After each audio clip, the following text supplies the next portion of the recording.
Hi friends, welcome to my channel. तो आज की क्लास में हम लोग देखने वाले हैं सीटेट 2019 का जो पेपर सेकेंड है उसके साइंस वाले पोर्शन को। इसमें जो आप लोग का सीडीपी का क्वेश्चन है वो कंप्लीट हो चुका है। ये वीडियो आप लोग नहीं देखे हैं तो जरूर देखिए, क्योंकि प्रीवियस ईयर क्वेश्चन आप लोग के लिए बहुत ही इंपॉर्टेंट है। आप लोग का 2018, 19, 23, 24 के जितने पेपर है वो कंप्लीट हो चुके हैं। तो आप लोग चैनल से जुड़े रहिए, आप लोग के सारे जितने भी प्रीवियस क्वेश्चन है वो कंप्लीट हो जाएंगे। तो चलिए हम लोग अपनी क्लास को स्टार्ट करते हैं। आज हम लोग देखने वाले हैं साइंस के क्वेश्चन को, और देखिए कि साइंस के क्वेश्चन किस तरह से पूछे गए हैं। तो ये आप लोग का मैथ का है, यहाँ से आप लोग का साइंस का क्वेश्चन स्टार्ट होता है। तो पहला क्वेश्चन देखिए आप लोग का न्यूमेरिकल पूछा गया है। तो पहला क्वेश्चन पूछा गया है कि मायरा किसी पैकेट को पहुंचाने के लिए 5 किलोमीटर की दूरी पर अपनी सहेली के घर साइकिल चलाकर जाती है। वह जाते समय 12 किलोमीटर प्रति घंटा की चाल से जाती है और लौटते समय 8 किलोमीटर प्रति घंटा की चाल से लौटती है। तो उसकी समस्त यात्रा का औसत चाल, तो औसत चाल का फॉर्मूला होता है टोटल दूरी बटा टोटल समय। अब इसको हम लोग सॉल्व करते हैं। तो यहाँ पे आप देखिए, यहाँ पे पहले हम समय निकाल लेते हैं कि कितना टाइम लगा हुआ है। तो टाइम 5/12, उसके बाद यहाँ पे प्लस हो जाएगा आप लोग का 5/8।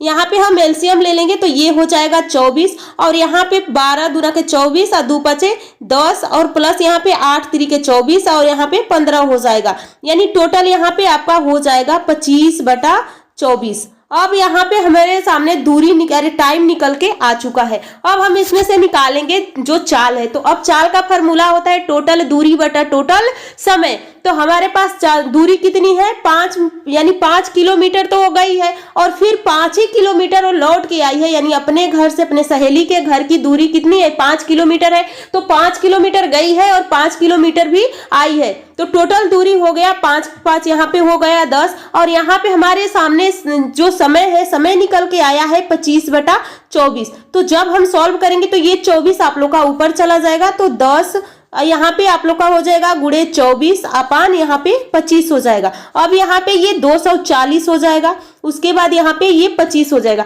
जब इसको 25 से आप कटाएंगे तो 9 पॉइंट आप लोग का 6 आ जाएगा, यहाँ पे 9.6 हो जाएगा। तो यहाँ पे आप देखिए, आपके अगर आप नोट कर रहे हैं तो कीजिए, नहीं तो इसको अब हम रफ करेंगे। तो यहाँ पे आप देखिए, यहाँ पे जो आपका आंसर दिया गया है वहां पे आप लोग के ऑप्शन किस में दिया गया है, दूसरा है। तो सही ऑप्शन आपका दूसरा हो जाएगा। और इसी तरह से आपके क्वेश्चन पूछे जाते हैं। अगला क्वेश्चन देखिए, यहाँ पे आपका यूनिट से पूछा गया है। तो यहाँ पे दूसरा क्वेश्चन क्या है, निम्नलिखित में से किस समुच्चय में केवल दूरी मापने का मात्रक है, यानी दूरी हम किस से मापते हैं। तो यहाँ पे पहला आप लोग का दिया गया है मीटर, मीटर से दूरी नापते हैं। प्रकाश वर्ष भी दूरी का है, लेकिन हर्ट्ज यहाँ पे नहीं है, हर्ट्ज नहीं है, ये ध्वनि का है। अगला है, देखिए अगला ऑप्शन क्या है, अगला ऑप्शन है यहाँ 42 वर्षा प्रकाश वर्ष, वर्ष और प्रकाश वर्ष। यहाँ पे 42 है, मीटर है और प्रकाश वर्ष है। तो ये जो आप लोग का ऑप्शन 3 है, इसमें ये दूरी मापने का है, मीटर हर्ट्ज, फिर यहाँ पे आपका आ गया। तो सही ऑप्शन आपका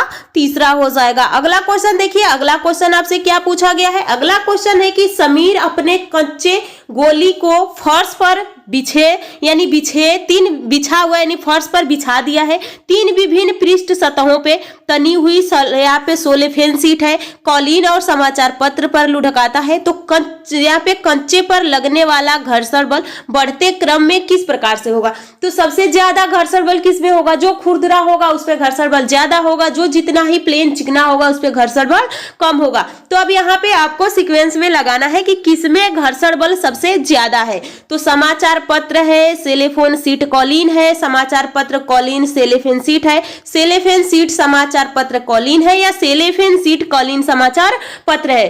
तो यहाँ पे आपका सही आंसर हो जाएगा, यहाँ पे सोलेफेन सीट हो जाएगा, उसके बाद समाचार पत्र होगा, उसके बाद कॉलिन हो जाएगा। तो सही ऑप्शन आपका कौन सा हो जाएगा, तीसरा हो जाएगा। अगला क्वेश्चन देखिए, अगला क्वेश्चन आपसे क्या पूछा गया है। अगला क्वेश्चन है यहाँ पे, कोई पिंड रैखिक किसी एक समान वेग से गतिमान है। यदि समय को यक्ष अक्ष के रूप निरूपित करते हैं, ये आप लोग का है यक्ष है और ये वाला आप लोग का वाई है। यदि ये इस गति को यानी यदि समय को एक अक्ष पे यहाँ पे हमेशा क्या होता है, समय होता है, ये किया जाता है, तो नीचे दिया गया सही कथन इसमें से आपको चुनना है। तो यहाँ पे इस गति की दूरी समय ग्राफ यक्ष अक्ष के समानांतर एक सरल रेखा होगा। इस गति का वेग समय ग्राफ वाई अक्ष के समानांतर एक सरल रेखा होगा, या इस गति के दूरी समय ग्राफ वाई अक्ष के समानांतर एक सरल रेखा होगा, या इस गति का वेग समय ग्राफ एक्स अक्ष के समानांतर एक सरल रेखा होगा। तो यहाँ पे देखिए इसमें कई प्रकार का, एक तो एकदम सीधा बनता है, एक यहाँ पे पहले बढ़ते बढ़ते घटने लगता है, एक होता है कि धीरे धीरे बढ़ रहा होता है। तो इसमें से आपको बताना है कि इसमें किस तरह का बना हुआ है। कोई पिंड है रैखिक किसी एक समान वेग से है। तो यहाँ पे आप देखिए, यहाँ पे आपका सही आंसर हो जाता है यहाँ पे कि इस गति का वेग समय ग्राफ यक्ष अक्ष के समानांतर एक सरल रेखा में होगा। तो सही ऑप्शन आपका हो जाता है चौथा। अगला क्वेश्चन देखिए, अगला क्वेश्चन आपसे क्या पूछा गया है। अगला क्वेश्चन यहाँ पे पूछा गया है, निम्नलिखित में से कौन पेट्रोलियम का उप उत्पाद नहीं है। ये आप लोग के क्लास 8th का एक चैप्टर है कोयले, वहां से ये पूछा गया है। और उसकी थ्योरी जो एनसीईआरटी बुक है, वो आप लोग की थ्योरी जहां जहां से क्वेश्चन बनता है वो कंप्लीट हो चुका है। यानी आप लोग के जो क्लास 8th की एनसीईआरटी साइंस है वो कंप्लीट होने वाली है। तो उन क्लासों को भी जरूर देखिए, जिससे कि आप लोग के कंसेप्ट भी क्लियर हो जाए, और अगर उससे क्वेश्चन आ जाए तो आप आसानी से कर पाए। अगर आप उस चैप्टर को किए होंगे तो ये क्वेश्चन आपके लिए बहुत ही आसान है।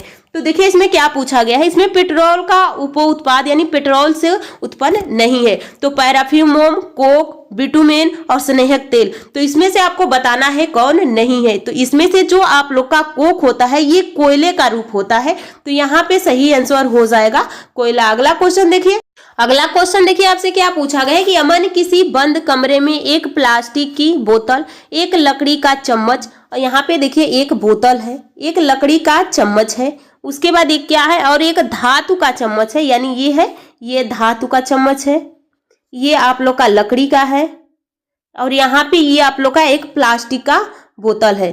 तो यहाँ पे पूछा गया कि चम्मच को यानी रात भर रखता है, यानी एक धातु को चम्मच को रात भर रखता है। कक्षा जो उसका जिस कमरे में वो रखा है उसका तापमान 30 डिग्री सेल्सियस है। सुबह होने पर वह इन तीनों वस्तुओं के ताप का रिकॉर्ड करता है, जो T1, T2 और T3 से। यानी ये क्या है, T1 है, यहाँ पे देखिए ये आप लोग का T1 है, ये T2 है और ये T3 है। तो ये है निम्नलिखित में से किस संबंध द्वारा इन तापों के निरूपण का सबसे अधिक संभावना हो सकती है। तो इसका मतलब हो कि तीनों बराबर है। यहाँ पे T3, T2, T1 है। तो इसमें से आपको बताना है कि कौन सा आंसर सही हो जाएगा। तो देखिए यहाँ पे आपका सही होगा कि तीनों को 30 डिग्री के सेल्सियस पे ही रखा गया है। तो यहाँ पे जो आपका आंसर सही हो जाएगा वो आप लोग का 1 हो जाएगा। अगला क्वेश्चन देखिए, अगला क्वेश्चन क्या पूछा गया है, निम्नलिखित जीवों में से कौन प्रकाश संश्लेषण द्वारा अपना भोजन बना सकता है। तो अब वही भोजन बनाएगा जिसके अंदर क्लोरोफिल होगा। तो अब इसमें से क्लोरोफिल किसके अंदर है। तो यहाँ पे आपका सवाल, इसमें जो शैवाल है, शैवाल के अंदर क्लोरोफिल होता है, कवक के अंदर क्लोरोफिल नहीं होता है। तो शैवाल तो अपना भोजन बना लेगा, कवक नहीं बनाएगा। राइजोबियम क्या है, एक सजीवी है। और विषाणु तो ऐसे भी भोजन नहीं बनाता है। विषाणु को तो सजीव और निर्जीव के बीच का कड़ी माना जाता है। तो सही ऑप्शन आपका हो जाएगा पहला। अगला क्वेश्चन देखिए, हम लोग देखिए सभी ऑप्शन को अच्छे से देखते हुए चलेंगे कि अगर हो सके कि उन ऑप्शन से क्वेश्चन बन के चले आए तो आप आसानी से उनको सॉल्व कर लेंगे। अगला क्वेश्चन आपसे पूछा गया है कि निम्नलिखित में से कौन से लक्षण ध्रुवीय भालू को, यानी ध्रुव का मतलब ये क्या है, ये पृथ्वी है, ये आपका भूमध्य है और ये ध्रुव वाला भाग होता है, ये ध्रुव है। तो ध्रुव यानी ध्रुवीय भालू को चरम शीत अवस्थाओं के अनुकूल बनाने में सहायता करते हैं, क्योंकि सबसे ज्यादा ठंडी ध्रुवों पे ही पड़ता है, क्योंकि यहाँ पे सूर्य होता है, सूर्य का प्रकाश यहाँ पे तिरछा जाता है। तो सबसे ठंडी कहाँ पड़ता है, ध्रुव पे पड़ता है। तो सफेद बाल, फर, चपटे पैर होते हैं, त्वचा के नीचे वसा की परत होती है। तो ये तो बिल्कुल सही बात है कि वसा के नीचे इनकी परत होती है। सफेद बाल होते हैं, फर मुड़े हुए लंबे और पैन, नाखून त्वचा के नीचे वसा की परत, सफेद बाल, चपटे पैर, बालों की परतें, सूखने की तीव्र शक्ति, चपटे पैर और बालों की परत होती है। तो यहाँ पे आपका सही आंसर हो जाए क्या, इनका सफेद बाल होता है, उसके बाद मुड़े हुए लंबे और पैने नाखून होते हैं, त्वचा के नीचे वसा की परत होती है। अगला क्वेश्चन देखिए, ये सारे आप लोग के क्लास 6, 7, 8 की जो बुक है एनसीईआरटी की, वहीं से ये सारे क्वेश्चन बने हैं। अगला क्वेश्चन देखिए, दूध में निम्नलिखित में से कौन सा पोषक तत्व होता है। तो दूध में कौन पोषक तत्व होता है, सी नहीं होता है। कुछ ऑप्शन को भी देख के आप लोग उनको छोड़ना होगा। यहाँ पे भी क्या है, सी है, नहीं होगा। 2 ऑप्शन हमने काट दिया। फिर प्रोटीन, आयरन, विटामिन डी, यहाँ पे प्रोटीन, कैल्शियम, विटामिन डी। तो जो आप लोग का यहाँ पे हो जाएगा, यहाँ पे आप लोग का आयरन भी नहीं होता है उसमें। तो सही ऑप्शन कौन सा हो जाएगा, हमारे सामने बस 1 बचा, प्रोटीन, कैल्शियम और विटामिन डी होता है। अगला क्वेश्चन देखिए, अगला क्वेश्चन आपसे पूछा गया कि प्रतिरोधी रोगाणुरोधक के रूप में घावों पर लगाए जाने वाले बेंजीनी रंग के विलयन में कौन सी अधातुएं होती है। एक होता है धातु और एक होता है अधातु। तो यहाँ पे पूछा गया है कि वो कौन सा होता है। तो यहाँ पे आपका सही हो जाएगा वो आयोडीन होता है। तो सही ऑप्शन आपका कौन सा हो जाएगा, दूसरा हो जाएगा। ब्रोमीन ऐसी अधातु है जो कि द्रव अवस्था में रहती है। सारी अधातुएं क्या है, ठोस रहती है। और गैस ये और कैसी है, ये एक है जो कि द्रव अवस्था में रहती है। अगला क्वेश्चन देखिए, अगला क्वेश्चन क्या पूछा गया है आप लोगों से। अगला है, वाय के संबंध में नीचे दिए गया कौन सा कथन सही नहीं है। यहाँ पे ध्यान दीजिएगा, सही नहीं पूछा हुआ है। तो यहाँ पे देखिए, वाय में भार होता है, मृदा में वाय उपस्थित नहीं होती है, जल चक्र में वाय की महत्वपूर्ण भूमिका होता है, वाय स्थान घेरती है।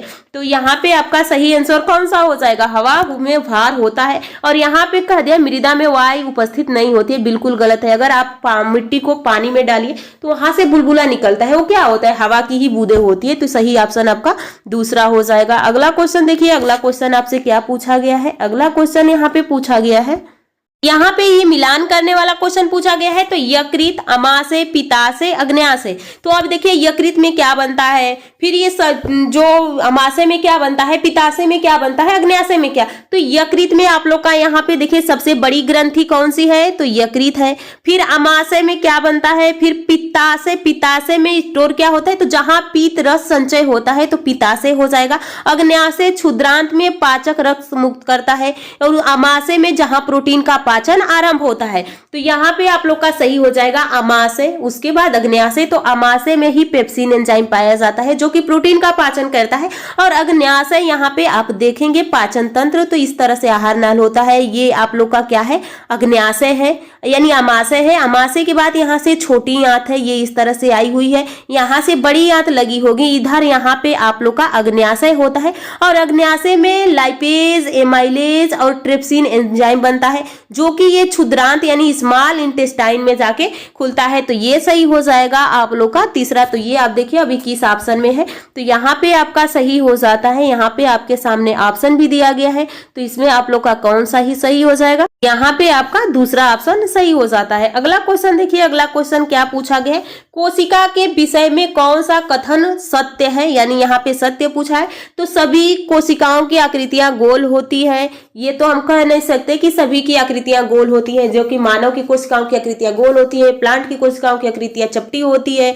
हम लोगों में भी जितने भी अंग हैं उन लोग की कोशिकाओं का आकार अलग अलग होता है। किसी उत्तक को कोशिकाएं समान होती हैं, किसी भली भांति व्यवस्थित जीव में कोशिकाओं का आकार साइज समान होता है, नहीं। सभी कोशिकाओं में केंद्रक होता है, ये भी नहीं हो सकता। ये सही ऑप्शन आपका कौन सा हो जाएगा, यहाँ पे आप लोग का जो है कि यहाँ पे आप लोग का दूसरा सही हो जाता है। जैसे कि आप लोग का आरबीसी है, आरबीसी के अंदर न्यूक्लियस नहीं होता है, तो ये ऑप्शन नहीं हो सकता। तो सही ऑप्शन आपका कौन सा हो जाएगा, आपका दूसरा ऑप्शन हो जाएगा। अगला क्वेश्चन देखिए, दूसरा ऑप्शन सही होता है। अगला क्वेश्चन देखिए, अगला क्वेश्चन आपसे क्या पूछा गया है, फिर से आपका मिलान करने वाला क्वेश्चन पूछा गया है।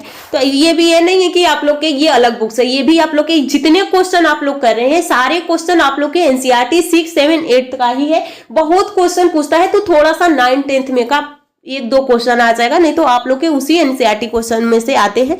तो यहाँ पे आप देखिए आपको मिलान करने के लिए पूछा गया है। तो यहाँ पे ईस्ट, आलू, शैवाल, कवक, तो यहाँ पे देखिए ईस्ट, ईस्ट में क्या होता है, ईस्ट में मुकुलन होता है। जैसे कि इस तरह से ईस्ट का आकार होता है, थोड़ा सा यहाँ से निकलता है, फिर ये परिपक्व होके यहाँ से ये क्या होता है, कट जाता है। तो ईस्ट का क्या हो जाएगा, आप लोग का मुकुलन हो जाएगा। शैवाल के अंदर फ्रेगमेंटेशन यानी खंडन होता है। आलू में काइक होता है, जैसे कि हम आलू को यहाँ से काट के जब लगाते हैं तो इधर से छोटी छोटी क्या होती है, आंखें निकल आती है। और जो कवक है, कवक में बीजाणु जनन समांग, जब बीजाणु जनन होता है तो सही ऑप्शन यहाँ पे आपको बताना है। तो सही ऑप्शन आपका पहला हो जाएगा। ये ऐसे क्वेश्चन हैं कि अगर आपकी थ्योरी अच्छे से नहीं क्लियर है तो थोड़ा सा आपको परेशानियां हो सकती है इन क्वेश्चन को सॉल्व करने में, लेकिन अगर आपकी थ्योरी स्ट्रांग है, आपने एनसीईआरटी को बहुत अच्छे से पढ़ लिया, तो आप इसको आसानी से इन सारे क्वेश्चनों को कर लेंगे। और हम लोग क्लास में जब पढ़ते हैं तो जहां से एनसीईआरटी से लाइन बाय लाइन जो क्वेश्चन बनता है हम लोग उसी को पढ़ते हैं, बाकी की चीजों को हम लोग उतना नहीं, क्योंकि हम लोग को ये है कि जहां से हम लोग का क्वेश्चन बन जाए उन्हीं को हमें पढ़ना है।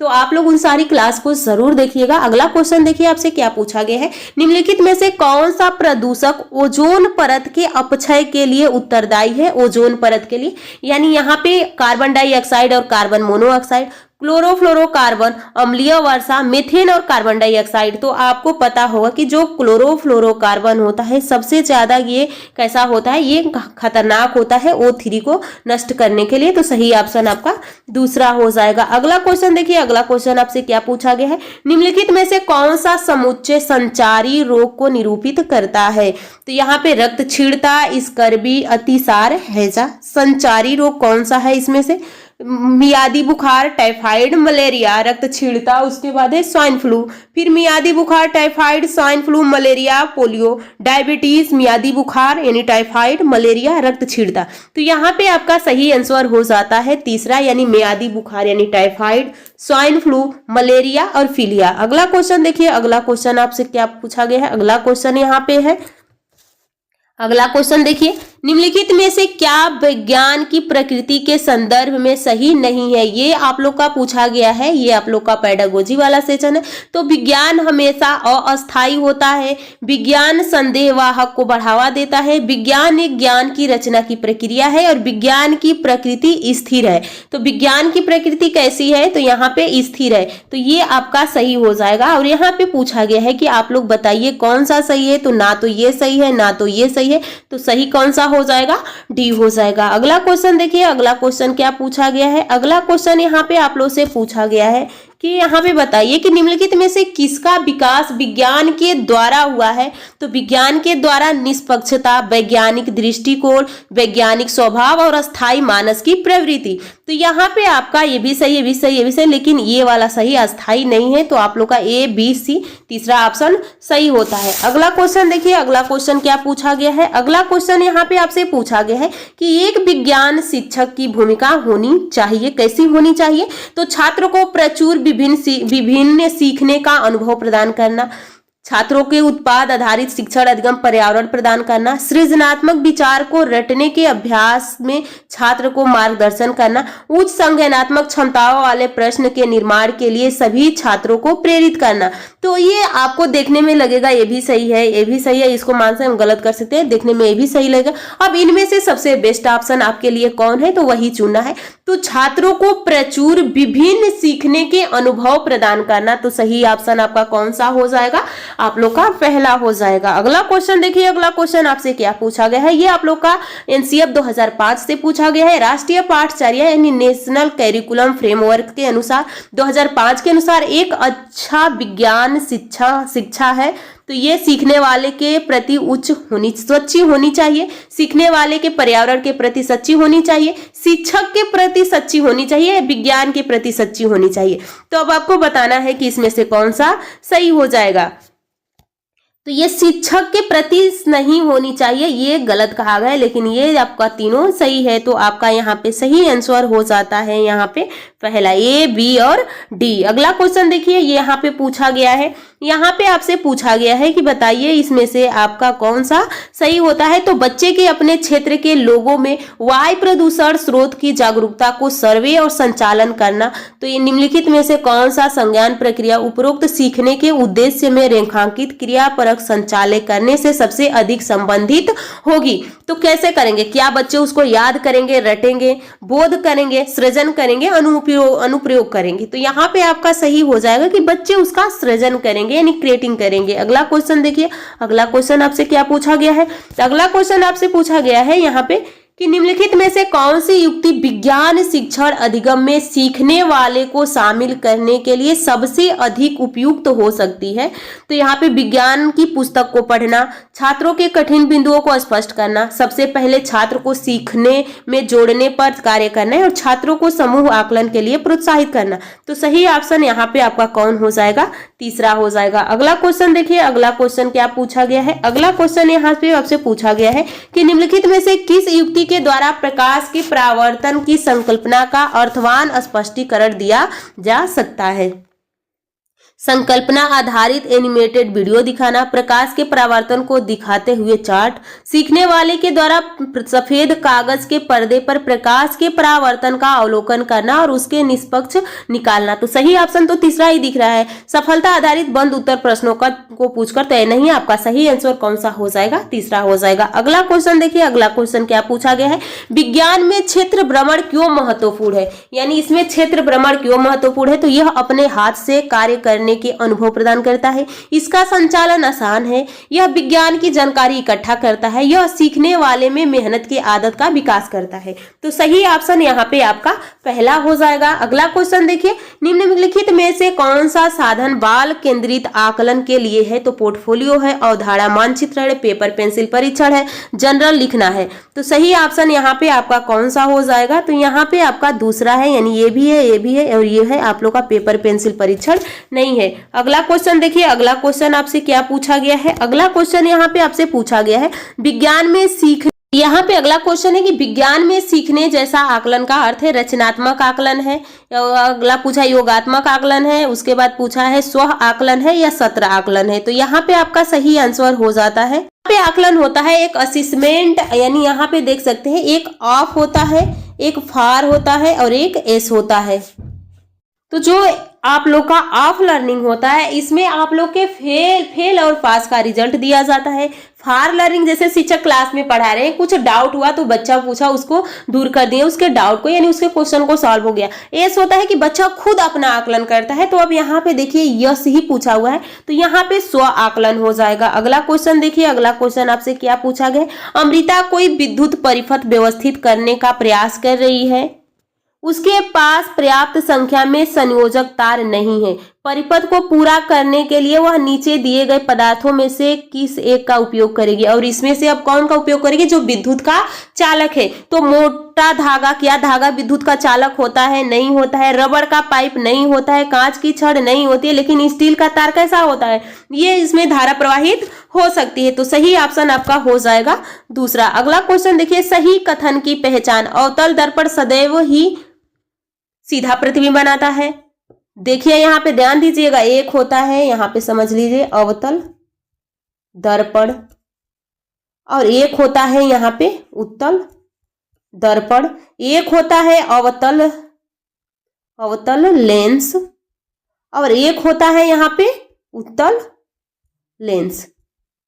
अब ध्यान दीजिए, जैसा आपका अवतल दर्पण में प्रतिबिंब बना वैसा ही प्रतिबिंब आपका उत्तल लेंस में बनेगा। अब जैसा आपके उत्तल लेंस में दर्पण में प्रतिबिंब बना वैसा ही आपका अवतल लेंस में बनेगा, यानी ये दोनों सेम है, ये दोनों सेम है। तो यहाँ पे जो अवतल है इसमें अवतल दर्पण में हम हर प्रकार के प्रतिबिंब प्राप्त कर सकते हैं, उसी तरह उत्तल लेंस में भी हम हर प्रकार के प्रतिबिंब प्राप्त कर सकते हैं। उत्तल दर्पण और अवतल लेंस में हम हर प्रकार के प्रतिबिंब नहीं प्राप्त करते, इसमें हमेशा आभासी बनता है, सीधा बनता है और वस्तु से छोटा बनता है। अब यहाँ पे आपके सामने ऑप्शन दिया गया है, अवतल दर्पण सदैव ही सीधा प्रतिबिंब बनाता है। तो क्या जो अवतल दर्पण है सदैव सीधा प्रतिबिंब नहीं बनाता? इसमें वास्तविक भी बनता है, आभासी भी बनता है, सीधा भी बनता है, उल्टा भी बनता है। अवतल दर्पण सीधा प्रतिबिंब भी बनाता है और उल्टा प्रतिबिंब भी बनाता है, बिल्कुल सही है। उत्तल दर्पण सदैव ही उल्टा, इसमें उल्टा नहीं होता है। उत्तल दर्पण हमेशा सीधा प्रतिबिंब बनाता है। उत्तल दर्पण सीधा प्रतिबिंब भी बनाता है और उल्टा प्रतिबिंब बनाता है, ऐसा नहीं है। तो सही ऑप्शन आपका कौन सा हो जाएगा? दूसरा हो जाएगा। अगला है चींटी, दंश, डंक में निम्नलिखित में से कौन सा अम्ल होता है? तो स्कर्बिक अम्ल है, फार्मिक अम्ल है, ऑक्सैलिक अम्ल है, एसिटिक अम्ल है। तो जो यहाँ पे आप लोग का अम्ल पूछा गया है तो बताना है कि इसमें से कौन अम्ल है। तो जो फार्मिक अम्ल होता है वही चींटी के डंक में होता है, इसको मेथेनोइक अम्ल भी कहते हैं। अगला क्वेश्चन देखिए, जो ऑक्सैलिक होता है ये आपका पालक में भी मिलता है, टमाटर में भी मिलता है। अगला है यहाँ पे, किसी ईंधन के 3.7 kg के पूर्ण दहन करने पर 1.665 × 10⁸ जूल ऊर्जा प्राप्त होती है। तो मानक मात्रक में इसके ईंधन की कैलोरी मान, उष्मीय मान कितना हो जाएगा? तो यहाँ पे आपसे कैलोरी मान पूछा है तो सही हो जाएगा 45,000 कैलोरी। तो ये आप लोग के जो साइंस के क्वेश्चन थे ये कंप्लीट होते हैं, जो 30 क्वेश्चन थे वो कंप्लीट होते हैं। तो आप लोग के ये सारे क्वेश्चन कंप्लीट हो गए हैं। अब नेक्स्ट क्लास में हम लोग देखने वाले हैं बाकी के क्वेश्चनों को। तो आप लोग चैनल को सब्सक्राइब कर लीजिए, वीडियो को लाइक कीजिएगा और ये सारे क्वेश्चन को सॉल्व करने के लिए, जिससे कि आपके जितने भी प्रीवियस ईयर क्वेश्चन हो कंप्लीट हो जाए और आप लोग साइंस का थ्योरी बहुत आपकी स्ट्रांग हो जाए। तो आप लोग पढ़ते रहिए, आप लोग इस क्लास से जुड़े रहिए, चैनल से जुड़े रहिए, चैनल को सब्सक्राइब कर लीजिए और कमेंट भी कीजिएगा कि आप लोग को क्लास कैसा लगा, आप लोग के कितने क्वेश्चन सही हुए हैं। तो चलिए हम लोग नेक्स्ट वीडियो में बहुत जल्द मिलेंगे। आप लोग चैनल को सब्सक्राइब और वीडियो को लाइक कीजिएगा।